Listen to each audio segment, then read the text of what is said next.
So right now we are less than a week from the theatrical premiere of Star Wars: The Force Awakens, and I've been wanting to do more Star Wars videos. By the way, I did one Star Wars video and I got a good reaction from it. Haven't really had the opportunity to do more.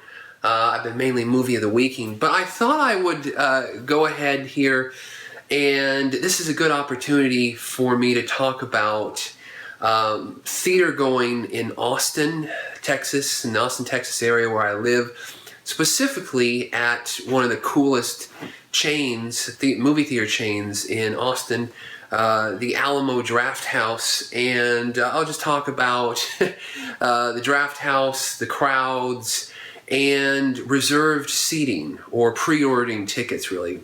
Ticket pre-ordering / reserved seating, which right now with Star Wars, I think it's setting records as far as reserved tickets right now, as far as pre-orders at this point. I think it's introducing a lot of people to the concept of pre-ordering movie tickets. And if you look at the Draft House website, now the Alamo Draft House is a chain, has a lot of theaters nationally. In the Austin area, there are currently 5 theaters. There's one being built, so that'll make a total of 6. And if you look at their website, if you want to get a ticket for the Force Awakens next week, you'll find that all of the screenings are grayed out. They're sold out. They're just they were sold out within a few days from the pre-order. And I did not pre-order a ticket for the Force Awakens. I'm going to wait on that. I kind of want to see if I can get a really, really late showing somewhere, maybe at a non-draft house. So the draft house. When I moved here in 2012, one of the first things I realized was, if there was any kind of specialty screening at the Draft House has weekly many kind of specialty screenings. They have Terror Tuesday, where they show a horror film, Weird Wednesday, which is just an overall weird, which can be any kind of exploitation in a weird genre film. Anything really is Weird Wednesday. Everything from Miss 45 to, the Ice Pirates to, whatever, And there were lines. There were lines. Like everything in Austin, these people in Austin, they love lines. I mean, I could, that was the one thing that hit me here, that people love standing in line in Austin. It is a thing. It is like some kind of sport. And you look at these lines and it's like, where do these people come from? Are they independently wealthy? How can they afford to stand in line at everywhere they go for that extended period of time? Sometimes it gets ludicrous. Yeah, I mean, it's like, it reminds me of that Ray Bradbury story, The Crowd. Where it's like there's this mysterious crowd that shows up at car accidents. And they're car wrecks, and it's like, where do these people come from? I mean, like, who? It's like, you could do a modern update of that story in Austin, with people waiting in line to go to restaurants and things. And it's like, where is it that good standing in line? Okay, concrete example with the Draft House. During that summer, in July 2012, they were doing this series of screenings across all of their theaters here called the Summer of '82. In 2012, they were showing movies from the summer of 1982, 30 years on. Some incredible films. One film they showed was Friday the 13th, Part 3 in 3D, an actual 3D 35 millimeter showing of it. And I got there maybe an hour early, maybe a little over an hour. I had to work or do something, I had a life, so I couldn't get there an hour and 30 minutes early, an hour 45. I got there maybe an hour early, and I go up. It was at the Draft House Lamar. Before so there's a Draft House location in Lamar. They've renovated it and really it's it's partially the same, but it looks really different. I like the old way; it looked better. But in any case, there was already beginning a line out the door, a line that was like 3 or 4 people wide out the door, and then it stretched all around to the side of the theater, and then it stretched inside. And I mean, it was like, my God, is this movie really worth this long line? And then I had long lines at Possession, Andrei Zulawski's Possession. You're like, people are standing in line to watch Isabelle Adjani, be whatever by a monster. I mean, my God, and it was like lines. And so I very quickly learned that if you want a good seat, you've got to get there. Sometimes, like, depending upon the movie, 45 minutes to an hour 15 early. I mean, I would always, get there like, previously, I've always gone to movie theaters like about 30 minutes early, 35 minutes early. I'm always the early guy who likes just kind of bum around on the corner and wait for the damn thing to open up and be the first one in, that type of thing. But Draft House is on another level. Crowd. These screenings would be packed. All kinds of screenings would be packed. If you went to see like the weirdest exploitation film, which Andy Milligan films, like the lowest of the lowest, weirdest, strangest 35mm prints that looked like an alien vomited on them. They were so deteriorated. They play them at the Draft House, and they sometimes would sell out. Andy Milligan's Blood, I think, sold out. And you're like, Doris Wishman's A Night to Dismember, sold out or something, very close to selling out, and you're like, what kind of planet are we on, the planet Austin, where these films can sell out, and the Draft House experience is a crowd, can be a crowded experience, and I think in Austin it's a matter of a perfect storm, because you have a lot of young people, big influx of people into the city and the surrounding city. I guess what you'd call hipsters, whatever. Young people who are leaving their families to come here. People the families of the young people who are coming to visit. People in general who are just coming to visit. People from surrounding areas who are coming to visit, who are coming to the theaters.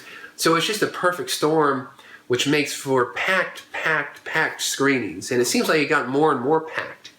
Now, I think it was reaching kind of a pressure point in 2012 when I came, because there started to be a lot of changes around that summer of 2012. They were doing a pilot program for reserve seating. I think at first it was only a few rows of reserve seating.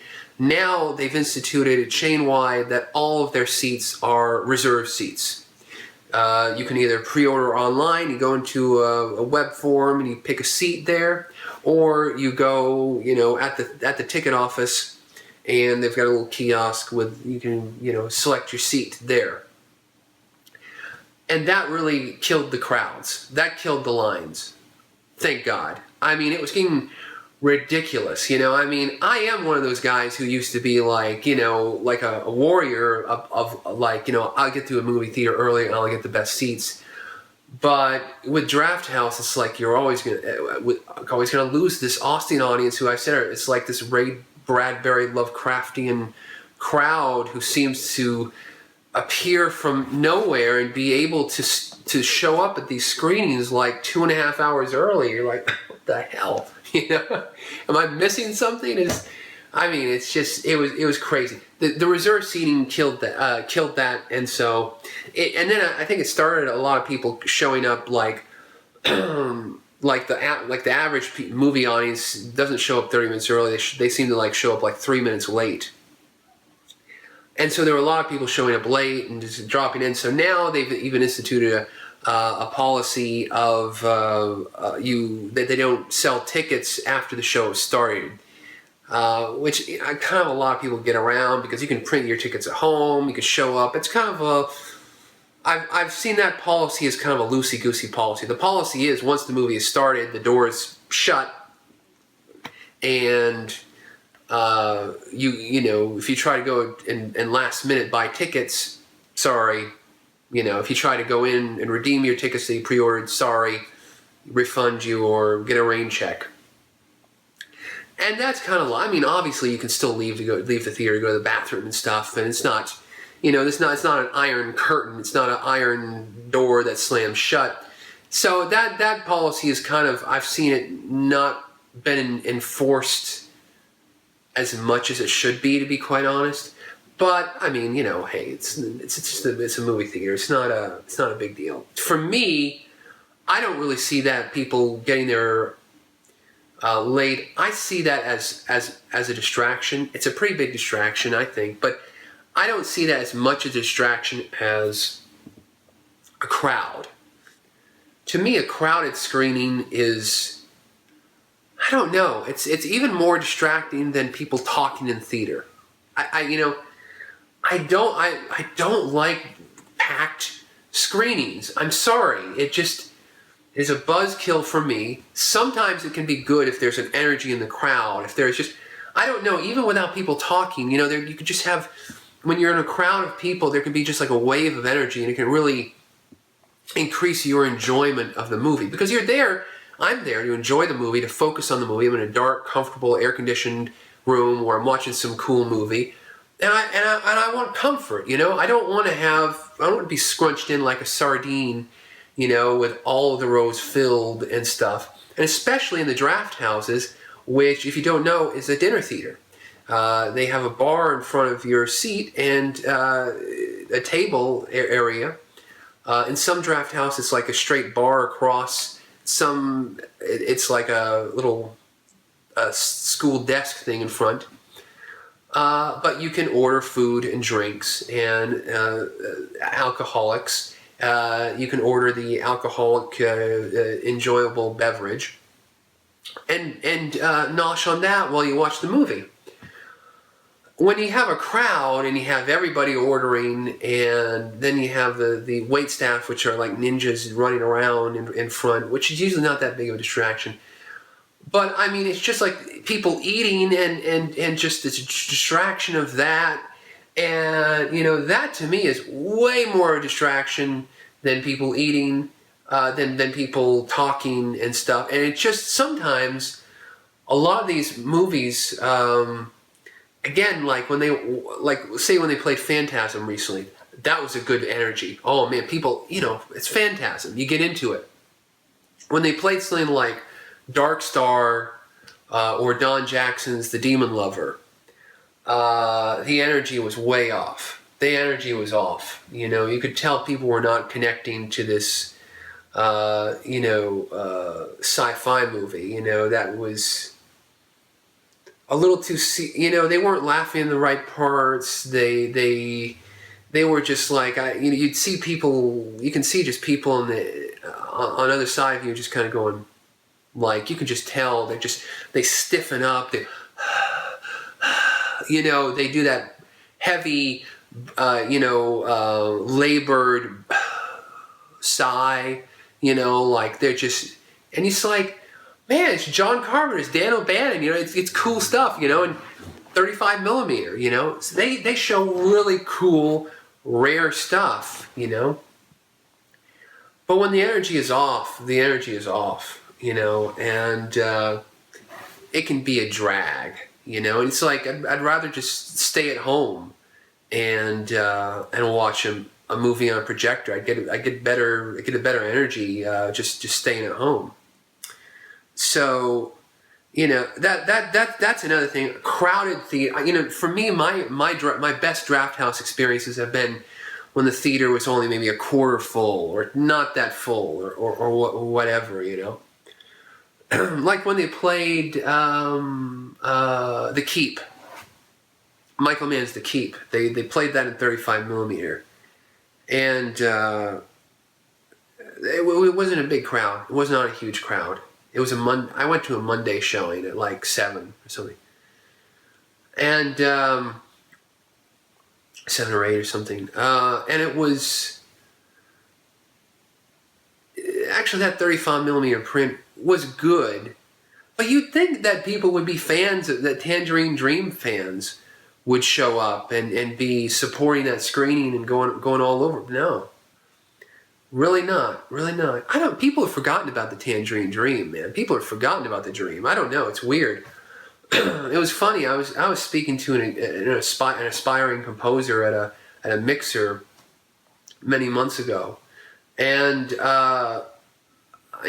somebody was playing some music on the stage or something, and I was like, wow, it was kind of bleepy and bloopy and kind of reminded me of Tangerine Dream. And he's like, I was like, wow, that really reminds me of Tangerine Dream. He's like, what? Tangerine what? What? And you look at it online, a lot of like every electronic soundtrack for a modern, it's like a John Carpenter. It's like a John Carpenter film, you know. And nobody understands that, you know, there were a lot of cool people doing electronic soundtracks, like, you know, Harold Faltermeyer or you know, Jan Hammer and Kitaro and Vangelis and Tangerine Dream. You know, Tangerine Dream and Vangelis, they were big guys. You know. It's like I don't get people today. I don't get young people today. You know, if you can't remember Tangerine Dream, it's like, my God, the hell. If you can't show up and support the damn screening,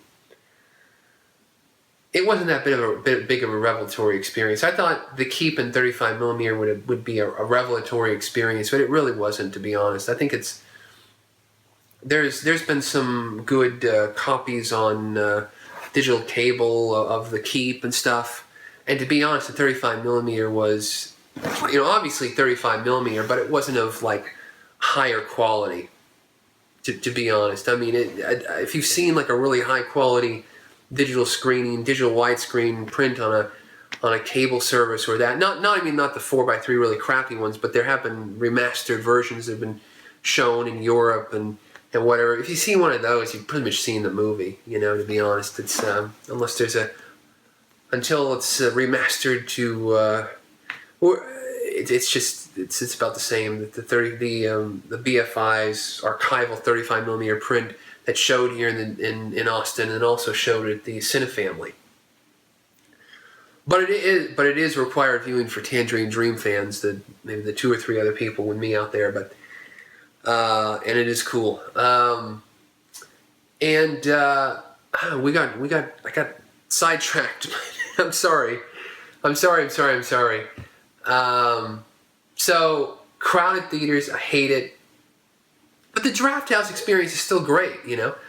And the Draft House is still probably the premier, you know, chain of theaters here in Austin. You know, the Austin Film Society does some cool stuff. They have their own little theater now. They're doing some cool stuff. There are a couple little tiny little Regal theaters, like the Regal in Great Hills. That is a nice little, the best secret, you know, the best kept secret. They do some good stuff.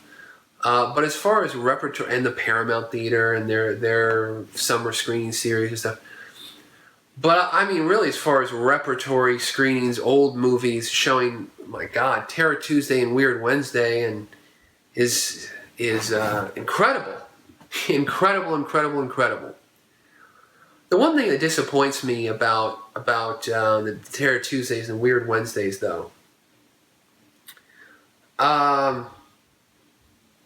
well, I don't know. I'll save that for a different video. I've been droning on way too much, so I will stop right now. And happy Thanksgiving, Merry holidays, whatever.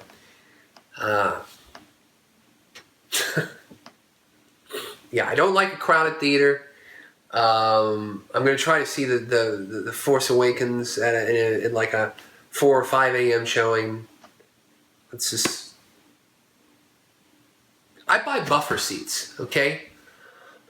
These Weird Wednesday showings, I mean, like, the Terror Tuesdays, they're like $2, $3. I'll buy 3 seats. I do not want people sitting next to me, eating, you know, like, I do not like it. I don't like it. I do not like it. I don't like, you know, it's America. We don't need to be scrunched in like this, you know? It's Texas. It's it's bigger. Everything's bigger in Texas. Don't need to be scrunched in. I don't want my life scrunched in. I want comfort. I don't want every damn screening to be like this sardine experience, you know? It doesn't have to be like that. I guess that's the price of popularity. But in any case, the price of doing a good job. This is a sardine. Anyway.